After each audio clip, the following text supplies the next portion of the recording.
आज है 25 अप्रैल 2024 दिन गुरुवार। Welcome back to Clean News UP. चलिए देखते हैं उत्तर प्रदेश की 25 फटाफट बड़ी खबरों को। 6 सीधी भर्तियों में जुड़ेंगे स्क्रीनिंग परीक्षा के अंक, असिस्टेंट प्रोफेसर भर्ती भी शामिल। उत्तर प्रदेश लोक सेवा आयोग की ओर से आयोजित 6 प्रकार की सीधी भर्तियों में स्क्रीनिंग परीक्षा के अंकों को भी चयन का आधार बनाया जाएगा।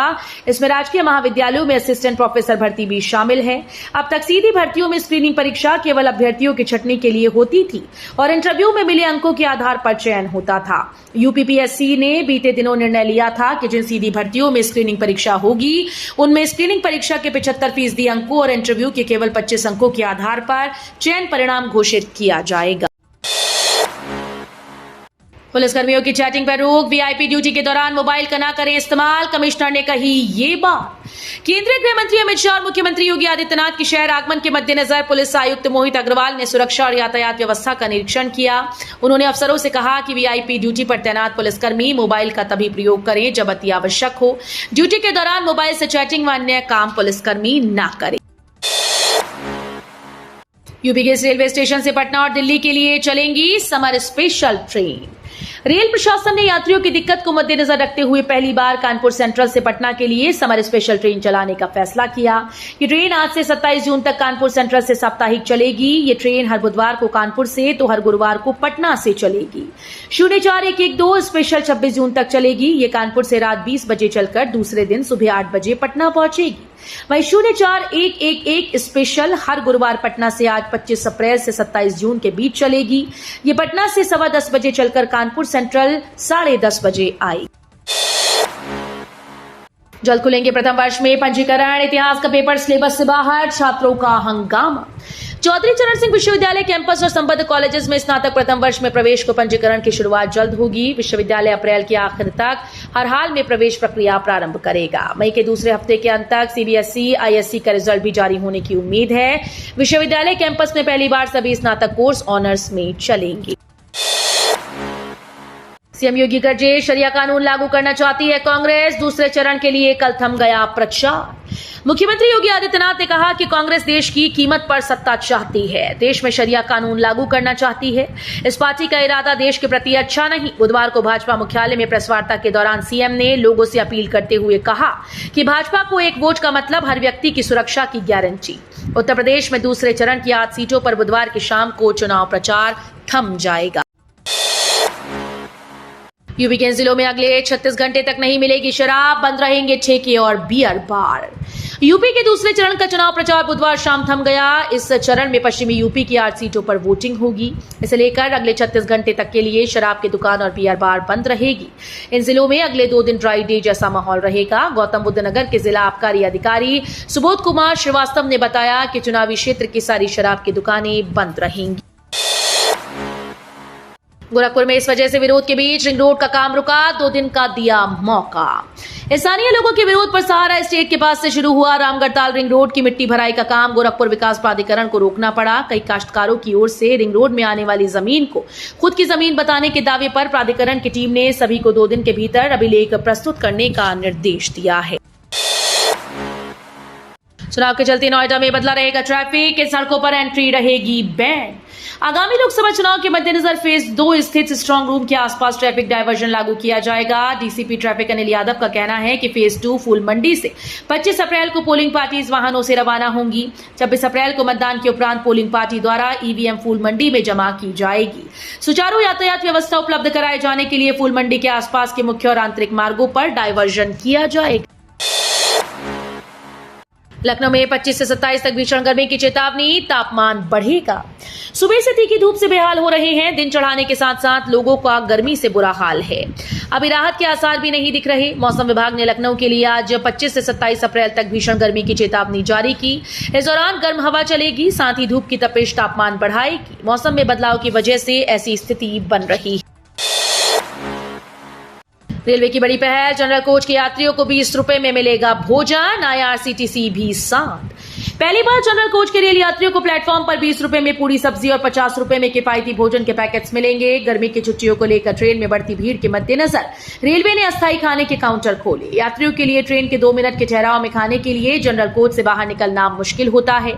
रेलवे अधिकारी ने भारतीय रेलवे खानपान और पर्यटन निगम के साथ मिलकर यात्रियों, विशेषकर अनारक्षित डब्बों में मुसाफिरों की सेवा के लिए एक नई पहल की है।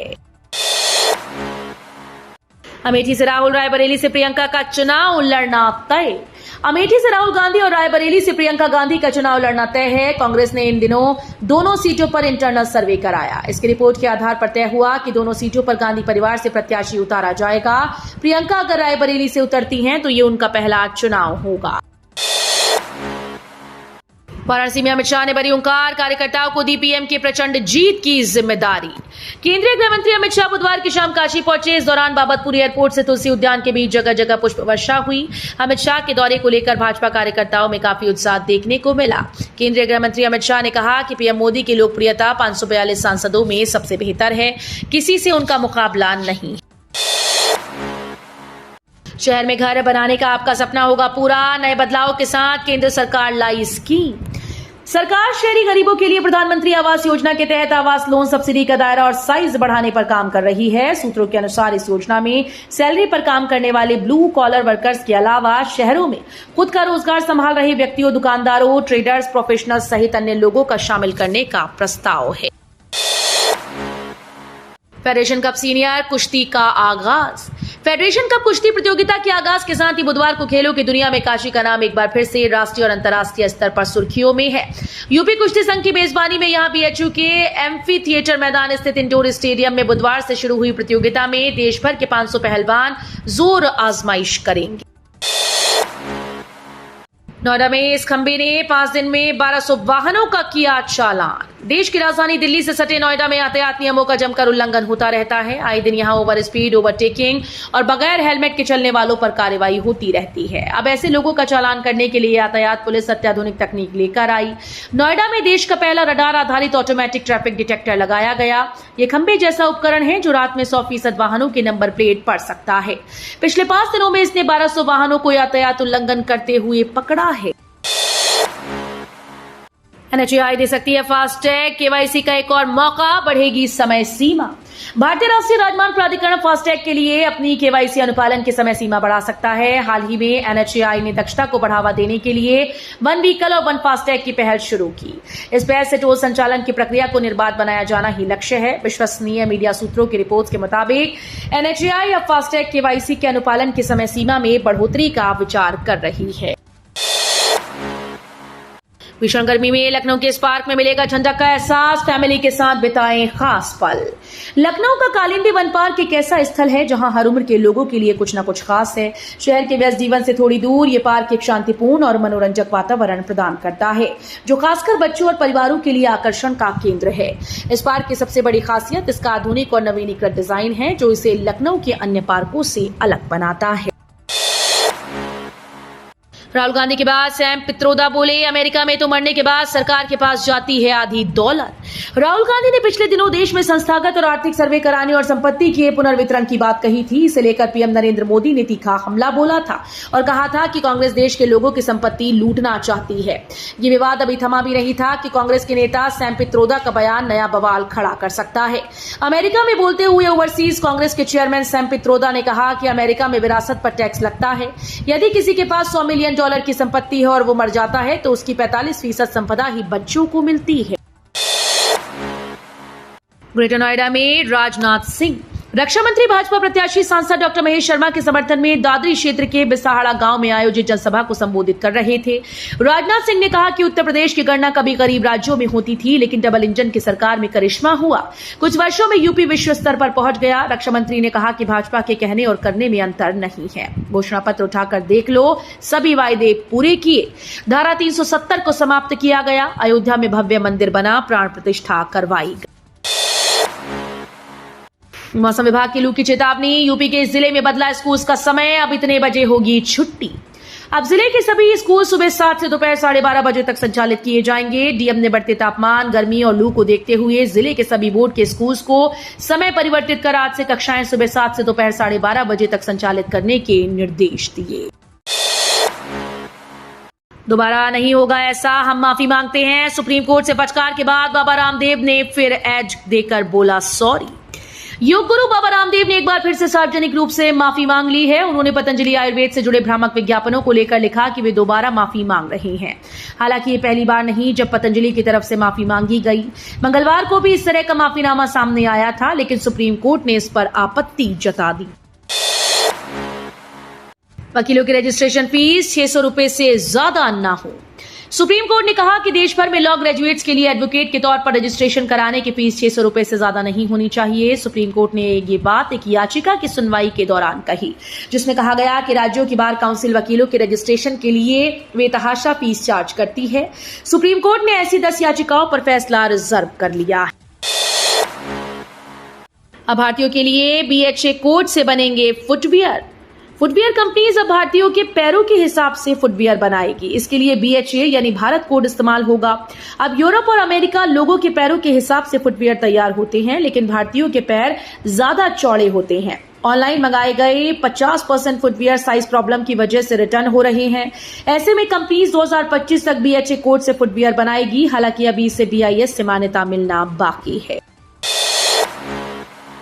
ईसी का बड़ा एक्शन, पीएम मोदी के खिलाफ जांच शुरू। ईसी ने बड़ा एक्शन लेते हुए पीएम मोदी की संपत्ति बांटने वाले बयान की जांच शुरू कर दी। विपक्ष ने पीएम मोदी के बयान पर कांग्रेस के मैनिफेस्टो को लेकर झूठ फैलाने, हेट स्पीच और आचार संहिता के उल्लंघन के आरोप लगाए। पीएम मोदी ने इस भाषण के दौरान कांग्रेस के मैनिफेस्टो और पूर्व पीएम मनमोहन सिंह के पुराने बयान को जोड़कर कहा कि कांग्रेस सत्ता में आई तो लोगों की संपत्ति मुस्लिमों को बांट देगी। नामांकन से पहले साफ होगी कन्नौज की तस्वीर, अखिलेश यादव ने किया ये दावा। सपा ने कन्नौज से भले ही तेज प्रताप यादव को टिकट दिया हो, लेकिन अभी भी यहां सस्पेंस बरकरार है।